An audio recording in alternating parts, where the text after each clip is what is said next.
بہت سارے لوگ مختلف گناہوں میں گرفتار ہوتے ہیں، کوئی شراب میں، کوئی جوے میں، کوئی دیگر چیزوں کے اندر، دیگر گناہوں کے اندر۔ اچھا انسان وہ ہے کہ جب اسے نصیحت کی جائے تو وہ گناہ چھوڑ دے، لیکن کچھ لوگ ایسے ہوتے ہیں کہ جن کو گناہ چھوڑنے کے لیے کہا جائے تو ضدی بن جاتے ہیں اور ضد میں گناہ کرتے ہیں۔ نشے کے جو شوقین لوگ ہیں ان لوگوں کا معاملہ بھی کچھ اسی طریقے کا ہوتا ہے، اللہ ماشاء اللہ۔ ماں کہتی ہے بیٹا نشہ چھوڑ دے، باپ کہتا ہے بیٹا نشہ چھوڑ دے، معاشرے کے ذمہ داران کہتے ہیں نشہ چھوڑ دے، اگر کوئی زنا کی عادت کے اندر گرفتار ہے تو سب کہتے ہیں چھوڑ دے۔ کبھی وہ کہتا ہے میں چھوڑنا چاہتا ہوں لیکن چھوڑ نہیں پاتا، اور کبھی ایسا ہوتا ہے کہ وہ انسان ضد کے اندر مزید گناہ کرتا ہے۔ اب ایسے لوگوں کے لیے قرآن نے کیا کہا؟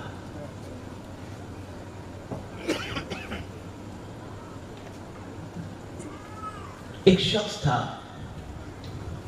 جو بڑا حسین و جمیل تھا،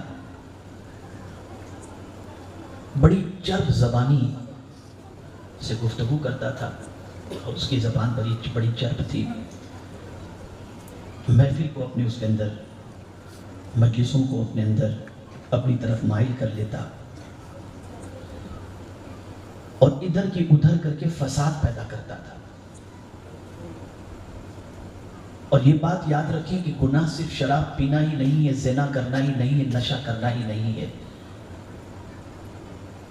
بلکہ امت مسلمہ میں فساد پیدا کرنا، بگاڑ پیدا کرنا اور آپس کے اندر اختلاف پیدا کرنا، یہ بھی بہت بڑا گناہ ہے، چھوٹا گناہ نہیں ہے۔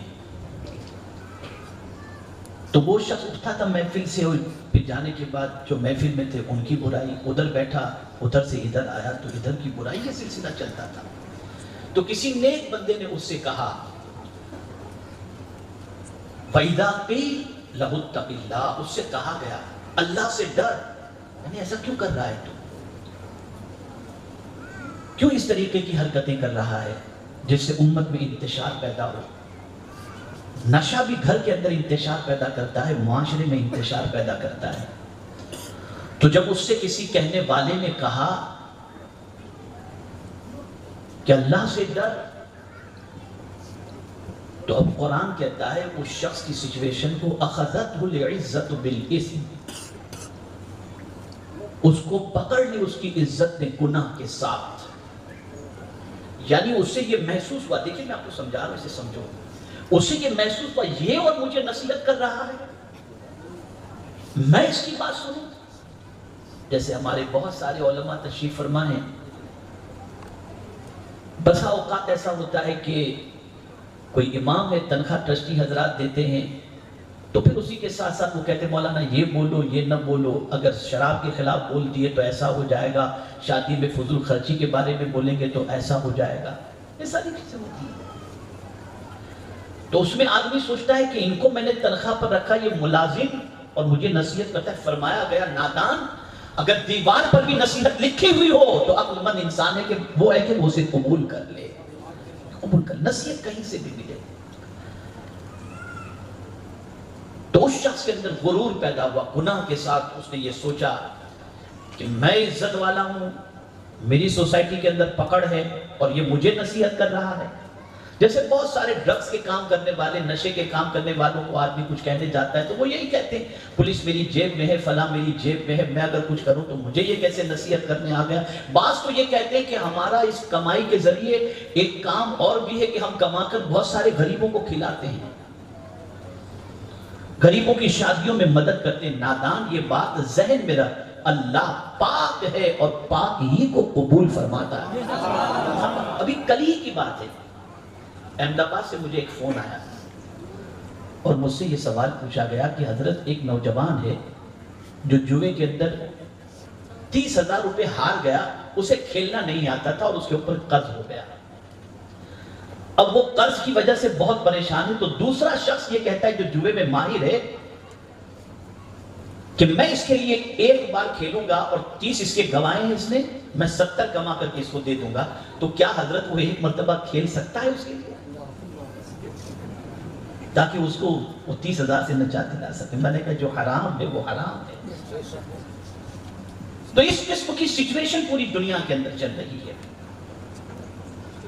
تو بہت سارے گناہ کرنے والے، بہت سارے برائیاں کرنے والے، جب انہیں کہا جاتا ہے اللہ سے ڈرو، چھوڑ دو گناہوں کو، تو ان کی ضد، ان کی انا، ان کا اسٹیٹس، وہ انہیں گناہوں کے سلسلے میں چھوڑنے کے لیے رکاوٹ بن جاتا ہے، اور پھر وہ اس پر قائم رہتے ہیں۔ اب ایسے لوگ جن کو گناہوں سے بچنے کی نصیحت کی جائے اور پھر بھی وہ اس پر اکڑ جائیں اور اڑ جائیں اور گناہ نہ چھوڑیں، ان کے لیے کیا ہے عذاب؟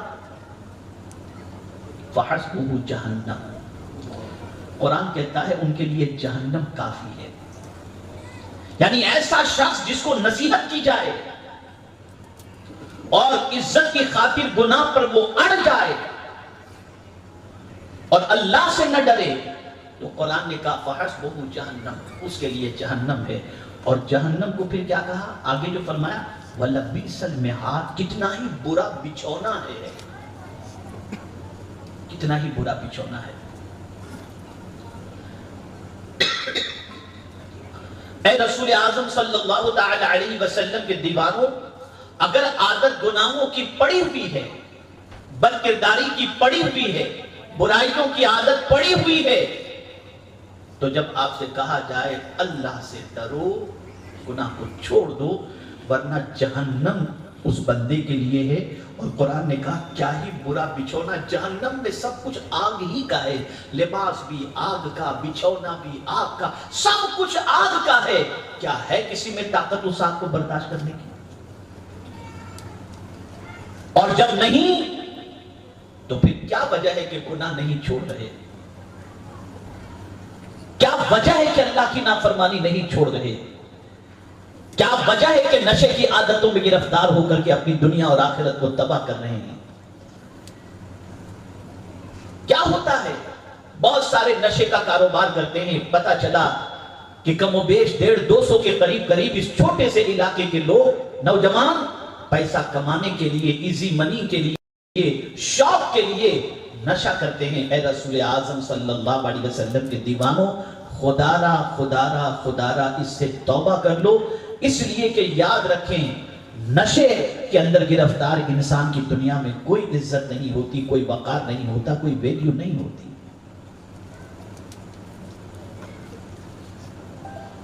بہت سارے نشے کا کاروبار کرتے ہیں اور اس بار انسانوں کو موت کے گھاٹ اتار کر ان پیسوں سے اپنے عیش قدے کو تعمیر کرتے ہیں، لمبی گاڑیاں خریدتے ہیں، شوق پورے کرتے ہیں۔ انہیں نہیں معلوم کہ اس کمائی کا انجام کتنا سخت ترین ہے، وہ اپنے پیٹ کے اندر جہنم کی آگ کو بھر رہے ہیں۔ ایسوں کے لیے قبر میں بھی عذاب ہے، دنیا کے اندر بھی تکلیفیں ہیں، اور میدان محشر میں بھی اللہ عز و جل نے عذاب ان کے لیے رکھا ہے۔ میرے پیارے آقا صلی اللہ علیہ وسلم کے پیارے دیوانوں، صرف گناہ کر کے، صرف نیکی کر کے انسان جو ہے نا وہ بہت بڑا عابد نہیں بن جاتا، صرف نیکی کر کے۔ اگر کوئی یہ چاہتا ہے کہ میں دنیا کے انسانوں میں معزز بن جاؤں اور لوگوں میں سب سے زیادہ عبادت گزار بن جاؤں، تو میرے کریم نے، میرے آقا صلی اللہ علیہ وسلم نے بڑی پیاری بات فرمائی۔ سرکار صلی اللہ علیہ وسلم فرماتے ہیں اتق المراحل تکن اعبد الناس۔ اللہ عز و جل نے جن چیزوں کو حرام فرمایا اس سے بچ جا، سب لوگوں سے زیادہ عبادت گزار بن جا۔ اتق المراحل تکن اعبد الناس، اللہ کی حرام کردہ چیزوں سے بچ جاؤ، سب سے زیادہ عبادت گزار بن جاؤ۔ نیکی کرنا آسان ہے، گناہ سے بچنا آسان نہیں۔ نیکی کرنا آسان ہے، اللہ کی نافرمانی سے دامن کو بچانا بہت مشکل ہے۔ اسی لیے ایک بزرگ ارشاد فرماتے ہیں، انہوں نے کسی بزرگ سے پوچھا کہ حضور یہ بتائیے کہ نماز تہجد افضل ہے یا دن میں روزہ رکھنا افضل ہے؟ تو آپ نے بڑی پیاری بات فرمائی ارشاد فرماتے ہیں سنو، رات کو مزے کی نیند سو جاؤ، تہجد بھلے نہ پڑھو، فرماتے رات کو مزے کی نیند سو جاؤ لیکن دن میں اللہ کی نافرمانی سے بچو، یہ روزے سے بھی افضل ہے اور تہجد سے بھی افضل ہے۔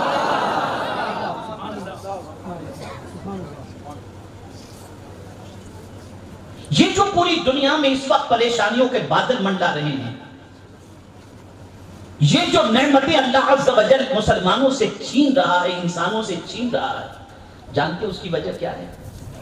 گناہ ہے۔ سب کچھ دیا اس نے، لیکن اسی کے دیے ہوئے اسی کی دی ہوئی ساری نعمتوں کو بندے نے اسی کے ارشاد کے خلاف استعمال کیا تو اللہ تعالیٰ نے اس سے نعمتوں کو چھین لیا۔ اور سب سے بڑی نعمت جو اس نے چھینی ہے جانتے وہ کون سی ہے؟ وہ ہے سکون کی نعمت۔ آج سکون آپ کو کہیں نہیں ملے گا،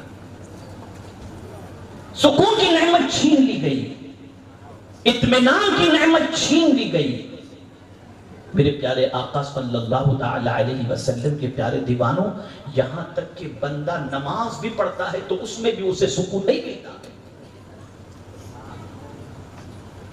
تلاوت بھی کرتا ہے تو سکون نہیں ملتا، روزے بھی رکھتا ہے تو سکون نہیں ملتا،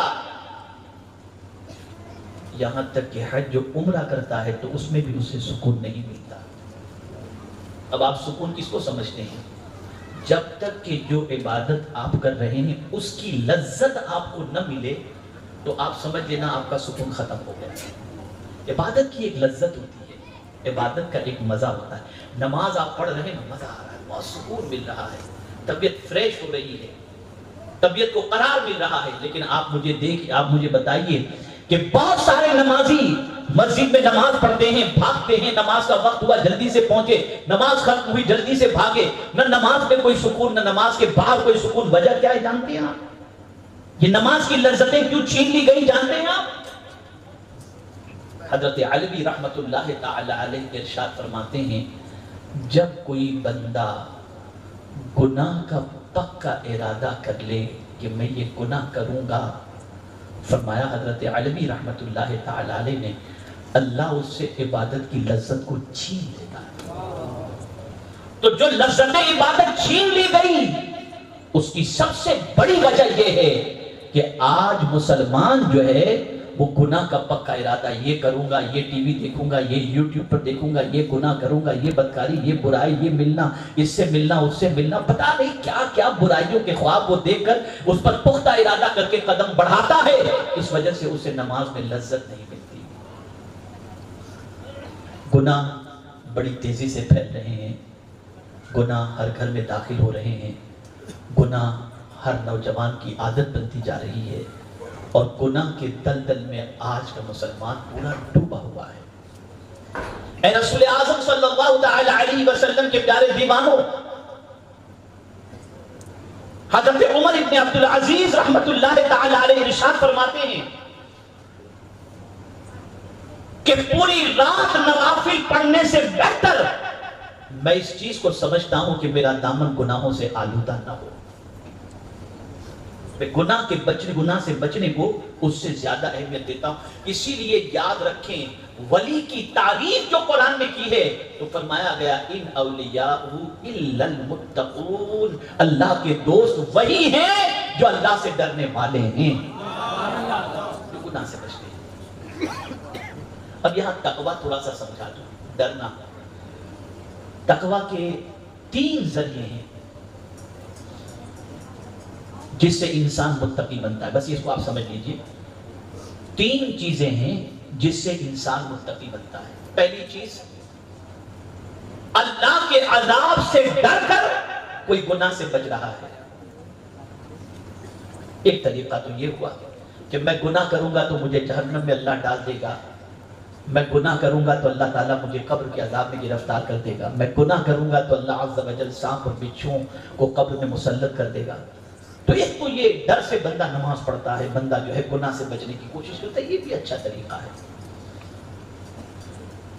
ایک طریقہ تقویٰ کے حوالے سے، تقویٰ کے حصول کے لیے، تو وہ ہے امید، اپنے رب سے امید کہ میرا مولا مجھے روزی دے رہا ہے اور وہی دینے والا ہے، اگر میں گناہ کروں گا تو میری روزی کے دروازے بند ہو جائیں گے، اس لیے میں گناہ سے بچوں۔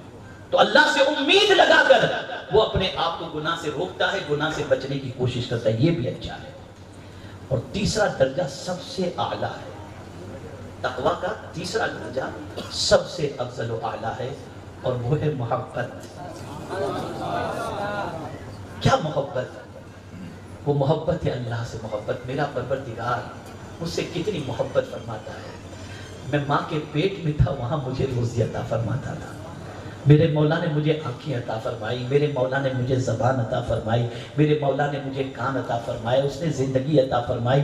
وہ ہم سے اتنی محبت فرماتا ہے کہ وہ خود فرماتا ہے کہ میرے بندے تو میری طرف ایک بالشت بڑھ، میری رحمت ایک ہاتھ تیری طرف بڑھے گی۔ وہ اتنی محبت فرماتا ہے۔ تو اب جو اتنی محبت فرماتا ہے تو ہم بھی اس سے محبت کرتے ہوئے کوئی ایسا کام نہ کریں جس سے محبوب ناراض ہو جائے۔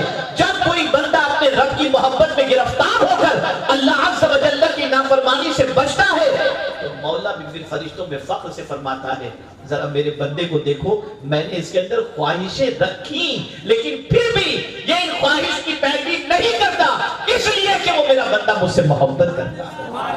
پھر مولا اسے عزت عطا فرماتا ہے، اسے سربلندی عطا فرماتا ہے۔ میرے پیارے آقا صلی اللہ علیہ وسلم کے پیاری دیوانوں، کیا رکھا ہے گناہ کے اندر؟ کیا رکھا ہے گناہ؟ گناہ میں لذت تو ہے، عزت نہیں ہے۔ گناہ کرنے والا انسان بے قرار ہوتا ہے، بے چین ہوتا ہے، اس کی طبیعت کے اندر سکون نہیں ہوتا، اضطراب ہوتا ہے۔ گناہ کی وجہ سے بارشیں رک جاتی ہیں، گناہ کی وجہ سے پروردگار زمین میں زلزلے پیدا کرتا ہے۔ اے رسول اعظم صلی اللہ تعالی علیہ وسلم کے دیوانوں، تو اب کیا کرنا چاہیے؟ کیا کرنا چاہیے؟ کون سے گناہ سے بچنا چاہیے؟ تو قرآن نے کہا وَذَرُوا ظَاهِرَ الْإِثْمِ وَبَاطِنَهُ، قرآن کہتا ہے کھلے ہوئے گناہ اور چھپے ہوئے گناہ سب کو چھوڑ دو۔ ادھر تم گناہ چھوڑو گے، ادھر میرے قرب کی دولت تمہیں نصیب ہو جائے گی۔ ادھر میرے قرب۔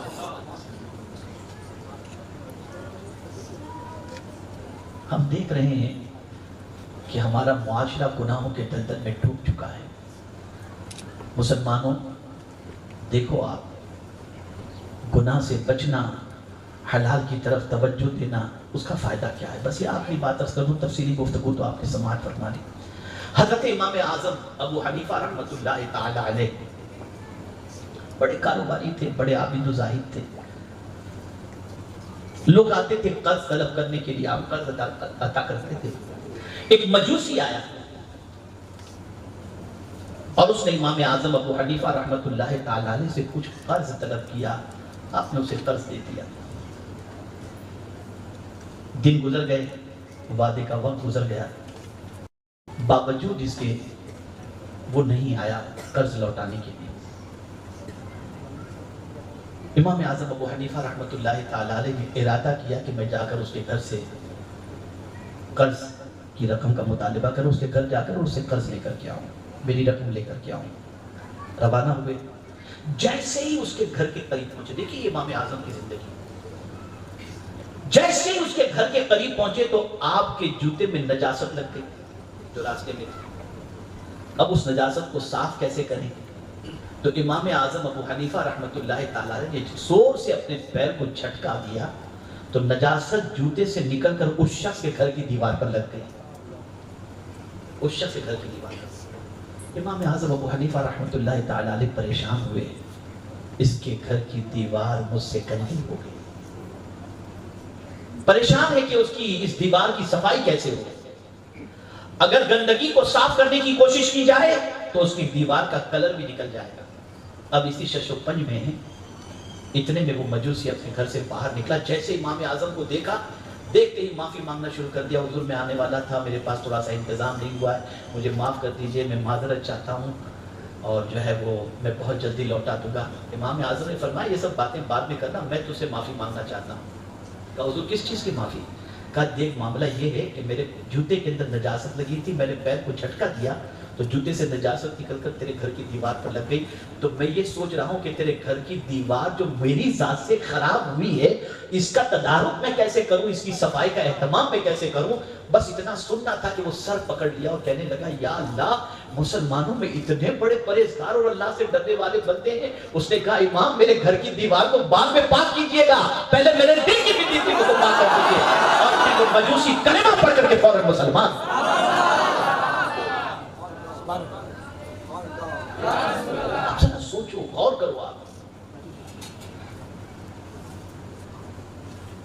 غیر کی دیوار، اپنوں کی نہیں، غیر کی دیوار۔ یہاں میں توجہ چاہوں گا لفظ غیر پر۔ آج کا مسلمان کہتا ہے یہ غیر کا پیسہ ہے، کوئی پرابلم نہیں، کھا جاؤ نا۔ یہ آج کا مسلمان، یہ غیر ہے، اس کو تکلیف پہنچتی ہے، اپنے سے کوئی پرابلم نہیں۔ تو میں آپ سے یہ چیز پوچھنا چاہوں گا کہ غیر کو آپ متاثر کس چیز سے کرو گے؟ کیا اس کا پیسہ کھا کر متاثر کرو گے؟ غیر آپ سے متاثر اور امپریس کیسے ہوگا؟ آپ اس کو تکلیف پہنچاؤ گے تو وہ متاثر ہوگا، یا آپ اس کے ساتھ اچھا سلوک کرو گے تو متاثر ہوگا؟ جس قوم کا مزاج ہے وہ کہ اپنے گھر کا کچرا ہی اپنے مسلمان بھائی کے گھر کے دروازے کے سامنے رکھ دے، اس قوم کو اللہ کہاں سے عزت دے گا؟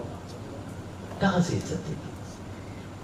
گناہ سے بچو، گناہ سے توبہ کرو، گناہ سے اپنے دامن کو بچانے کی بھرپور کوشش کرو، اور کوئی بھی چھوٹا گناہ یا بڑا گناہ یہ نہ سوچو کہ یہ بڑا گناہ ہے اس سے بچ جائیں، یہ چھوٹا گناہ ہے کوئی بات نہیں، ہر گناہ سے بچنے کی کوشش کرو۔ اور جب تم گناہ سے بچو گے تو فرمایا گیا ادھر گناہ سے بچے، ادھر اللہ کی مغفرت کی وسعت جو ہے وہ تمہیں اپنے دامن کے اندر جگہ عطا فرما دے گی۔ وَالَّذِينَ يَجْتَنِبُونَ كَبَائِرَ الْإِثْمِ وَالْفَوَاحِشَ إِلَّا اللَّمَمَ إِنَّ رَبَّكَ وَاسِعُ الْمَغْفِرَةِ۔ یہ قرآن کہتا ہے اگر کوئی اپنے آپ کو گناہوں سے بچائے، یعنی یہاں تک کہ گناہ کے قریب پہنچاؤ، رک گیا کہ میں گناہ کروں، میں گناہ کروں، میرے رب کی میں نافرمانی کروں، وہ رک گیا، میرا رب فرماتا ہے تیرے رب کی مغفرت بہت وسیع ہے، اے رکنے والے بچانا کو کہ میں نے تجھے معاف کر دیا۔ تو گناہ سے بچو، اور یہ زیب نہیں دیتا کہ مسلمان نشہ کریں، یہ زیب نہیں دیتا کوئی بھی نوجوان نشہ کرے، چاہے وہ کسی بھی مذہب کا ہو، یہ ساری چیزیں تباہ کرنے والی ہیں۔ اور میں آج کے اس اجتماع میں آپ سب کو یہی گزارش کروں گا کہ گناہ سے بچو، جتنا گناہ سے بچو گے اتنے زیادہ لوگوں میں عبادت گزار بن جاؤ گے۔ آدمی صرف سجدوں سے عبادت گزار نہیں بنتا، حضور صلی اللہ علیہ وسلم نے فرمایا اتق المحارم تکن اعبد الناس، کہ اللہ عز و جل سے ڈرو، اللہ عز و جل نے جن چیزوں کو حرام فرمایا ہے اس سے بچو، اللہ تمہیں لوگوں میں سب سے زیادہ عبادت گزار بنا دے گا۔ اگر نماز پڑھ کر کے بھی گناہ کرتے ہو عبادت گزار نہیں ہو، روزے رکھ کر گناہ کرتے ہو عبادت گزار نہیں ہو، داڑھی رکھ کر کے گناہ کر رہے ہو عبادت گزار لوگوں میں سب سے زیادہ نہیں ہو۔ لیکن اگر صرف فرائض کی پابندی کر رہے ہو، واجبات کی پابندی کر رہے ہو، سنن و نوافل کی پابندی کر رہے ہو، اور اس کے بعد زیادہ سے زیادہ گناہوں سے بچ رہے ہو، تو اللہ عز و جل کے نزدیک اور اس کے رسول صلی اللہ علیہ وسلم کے نزدیک سب سے زیادہ عبادت گزار ہے۔ آج پرابلم سب سے بڑا یہ ہے کہ مسلمان یہ سمجھتا ہے جلدی سے داڑھی رکھ لیں، ٹوپی پہن لے، امامہ پہن لے، بہت اچھا ہے، بہت اچھا ہے، لیکن میں یہاں پر یہ عرض کروں گا کہ اے رسول اعظم صلی اللہ علیہ وسلم کے دیوانوں، اس کے ساتھ ساتھ یہ ضرور کرو، یہ ضرور کرو، لیکن اس کے ساتھ ساتھ داڑھی کو بدنام ہونے سے بھی بچاؤ۔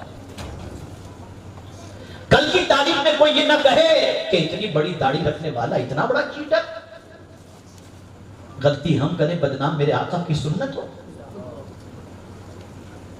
یہ نہیں ہونا چاہیے۔ تو ڈرو اللہ سے۔ حضرت عبداللہ ابن عباس رضی اللہ تعالیٰ عنہ سے کسی نے سوال پوچھا کہ حضور یہ بتائیے کہ جو بندہ عبادت کم کرتا ہے اور گناہ سے زیادہ بچتا ہے وہ افضل ہے، یا گناہ زیادہ کرتا ہے اور عبادت بھی زیادہ کرتا ہے وہ افضل ہے؟ تو فرماتے ہیں جو گناہ سے زیادہ بچتا ہے وہی سب سے افضل ہے۔ اور گناہ سے بچنے والے کے لیے حدیث میں کیا الفاظ آئے معلوم ہے؟ کریم علی اللہ، اللہ کے نزدیک وہ عزت والا ہے۔